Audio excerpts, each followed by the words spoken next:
حضرت ام عائشہ رضی اللہ عنہ کہتی ہیں قال رسول اللہ صلی اللہ علیہ وسلم، نبی علیہ السلام نے فرمایا ما عمل ابن آدم یوم النحر عملا احب الی اللہ من حراقۃ الدم، بڑی عید کے دن 10 ذی الحجہ مومن کتنا بھی بڑا عمل کرے، اللہ کے نبی نے فرمایا کتنا بھی بڑا عمل کرے اس سے اللہ کو محبوب نہیں ہے، نہ اس کا اتنا ثواب اور اجر ملتا ہے جتنا آدمی جانور اللہ کے نام ذبح کرتے ہیں۔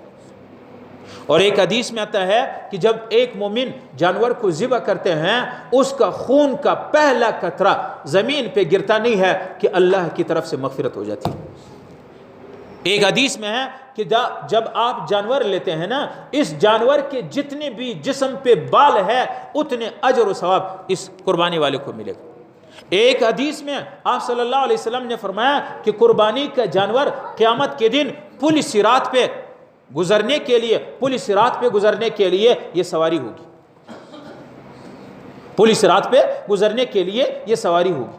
آپ جتنا تگڑا جانور لوگے اتنی آپ کی رفتار تیز ہوگی۔ آپ مجھے بتاؤ، ایک ہے بندہ سائیکل پہ سواری کرتا ہے جا کے، ایک موٹر سائیکل پہ جاتا ہے، ایک ٹھوڈی میں جاتا ہے اور ایک جہاز میں جاتا ہے، فرق ہے کہ نہیں؟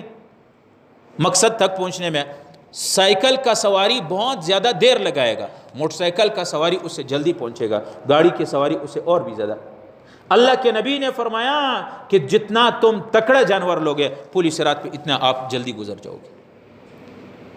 اللہ کے نبی نے فرمایا کہ وَإِنَّهُ لَيَأْتِي يَوْمَ الْقِيَامَةِ، قیامت کے دن یہ قربانی کا جانور جس کو تو نے ذبح کر لیا، بِقُرُونِهَا وَأَزْلَافِهَا وَأَشْعَارِهَا، یہ اپنے سینگ، اپنے کھر اور اپنے بالوں کے ساتھ آئے گا، وَإِنَّ الدَّمَ لَيَقَعُ مِنَ اللَّهِ بِمَكَانٍ قَبْلَ أَن يَقَعَ عَلَى الْأَرْضِ فَطِيبُ بِهَا نَفْسِ، ان کا اس جانور کا خون گرنے سے پہلے اللہ رب العالمین اس بندے فرشتے سے کہتے ہیں میں نے معاف کر دیا۔ تو بھائی یہ معمولی عمل تھوڑی ہے، اور یہ ہمارے اپنی ایک رسم ہے تھوڑی ہے، یہ تو اللہ کا حکم ہے، اللہ کے نبی کا سنت ہے۔ نبی علیہ السلام نے عملاً پریکٹیکلی خود کر کے دکھایا۔ آپ صلی اللہ علیہ وسلم حدیث میں آتا ہے کہ نبی علیہ السلام نے عید الاضحیٰ اکثر ہر سال ایسا کرتے ہیں۔ ایک سال نبی علیہ السلام آخری سال حجۃ الوداع میں آپ صلی اللہ علیہ وسلم نے 100 اونٹ ذبح کر دیا، اس میں 99 ہمارے اور آپ کے لیے ذبح کر دیا، اپنی امت کے لیے 99، ایک اپنے نبی علیہ السلام نے اپنے لیے۔ اور آج امت اتنی بے حس ہو چکی ہے کہ وہ جو فرض قربانی ہے رسول اللہ کے لیے قربانی کرنا تو دور کی بات ہے، سمجھا کی بات؟ اپنے لیے قربانی میں ٹال مٹول کرتے ہیں، مفتی صاحب مجھ پر قربانی ہے نہیں، سارے پیسے کاروبار بابا کے ہاتھ میں ہے۔ بھابھی وہ جو تو لاکھوں کے کاروبار کرتے بابا کو پتہ ہی نہیں ہے، کیوں جان چھوڑاتے ہو، ہیلا حجت کیوں کرتے؟ نبی علیہ السلام نے ہر سال 2 جانور ذبح کرتے ہیں، ایک اپنے لیے اور ایک امت کے لیے۔ ایک حدیث میں ہے کہ 10 سال تک جب نبی علیہ السلام مدینہ میں ہوتے ہیں، 10 سال تک نبی علیہ السلام خود جانور قربانی کرتے ہیں۔ عن ابن عمر رضی اللہ عنہ قال اقام رسول اللہ صلی اللہ علیہ وسلم بالمدینہ 10 سنین یضحی، نبی علیہ السلام 10 سال مدینہ میں رہ کے قربانی کرتے تھے۔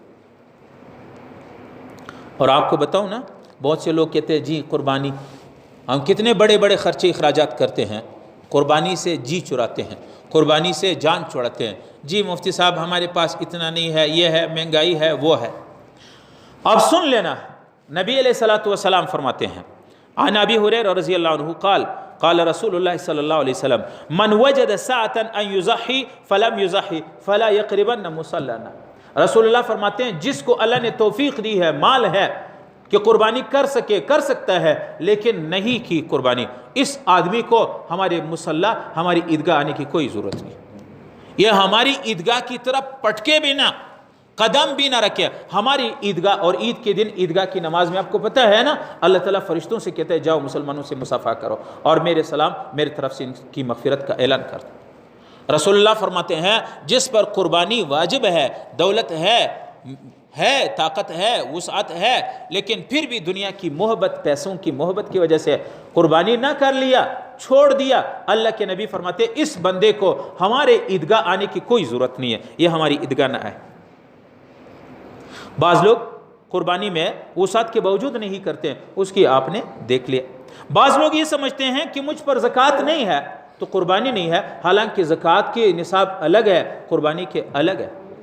قربانی کے نصاب میں اگر آپ کے پاس 52.5 تولہ چاندی کے بمقدار آپ کے پاس گھر کے ضرورت سے زائد چیزوں کو جمع کر لیا، اگر اس مقدار میں پہنچ گیا تو آپ کے اوپر قربانی واجب ہے۔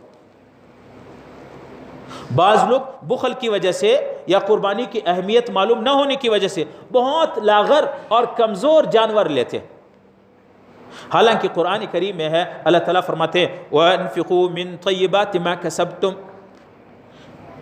اللہ تعالیٰ فرماتے ہیں پاکیزہ اور اچھا مال خدا کو دے دو۔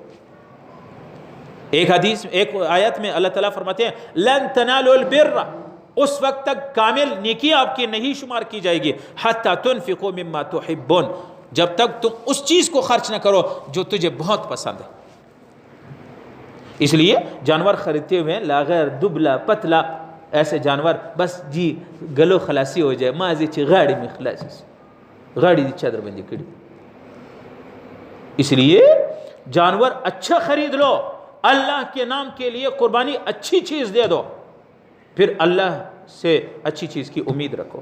اللہ نے مہمان خانہ جنت کا ایسے تیار کیا ہے، اللہ تعالیٰ بہت غیور ذات ہے کہ تو نے قربانی کر کے میرے نام کی قربانی اب مجھے بھی میرے بھی دیکھنے میں۔ بعض لوگ کیا کرتے ہیں، غریب ہوتے، اچھا قربانی میں بعض لوگ غریب ہوتے، اس پر قربانی کوئی نہیں ہے لیکن پھر بھی قرضے لیتے ہیں، قرضے کے نیچے اپنے آپ کو دبا دیتے ہیں، قرضے لے کے قربانی کرتے ہیں۔ جی کیوں کرتے ہیں؟ یار مزہ نہیں کرتا ہے عید کے دن ہے۔ بھائی آپ غریب ہے، آپ کے اوپر خدا نے کیا ہی نہیں ہے، واجب نہیں ہے، تو آپ کرتے کیوں ہیں؟ اللہ تعالیٰ قرآن میں فرماتا ہے لا یکلف اللہ نفسا الا وسعها، انسان کی طاقت سے زیادہ اللہ تعالیٰ بوجھ نہیں ڈالتا ہے، مکلف نہیں ہے۔ اگر آپ غریب ہے تو پھر آپ قربانی کیوں لیتے؟ ہاں اگر آپ صاحب نصاب ہے، آپ کے اوپر قربانی ہے، تو پھر بے ہمتی نہیں کرنی چاہیے، قربانی کرنی چاہیے۔